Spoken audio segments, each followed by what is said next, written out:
بسم اللہ الرحمن الرحیم۔ السلام علیکم۔ ایک دفعہ کا ذکر ہے کہ ایک دکاندار نے ایک ملازم رکھا ہوا تھا۔ دکاندار کو ایک دن ضروری کام سے دکان سے گھر جانا پڑا تو اس دوران ملازم نے ایک تاجر کو سامان بیچا جو کہ دوسرے ملک سے آیا ہوا تھا۔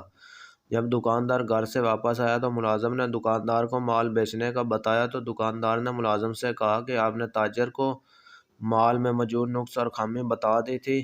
تو ملازم نے کہا کہ نہیں، مجھے بتانا یاد نہیں رہا۔ دکاندار نے تاجر کا پوچھا کہ وہ کس طرف گیا ہے۔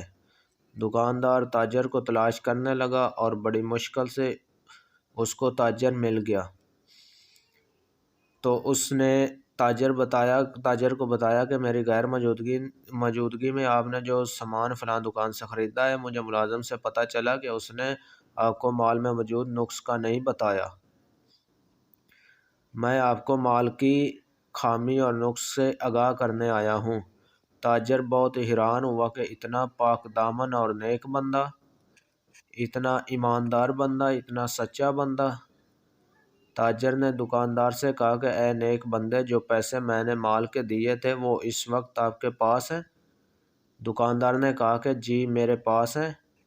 تاجر نے کہا کہ وہ مجھے دو۔ اس نے پیسے تاجر کو دیے تو تاجر نے وہ پیسے اس کے سامنے ندی میں پھینک دیے۔ دکاندار حیران و پریشان شش و پنج ہو گیا کہ اس نے تاجر سے پوچھا کہ آپ نے پیسے ندی میں کیوں پھینک دیے؟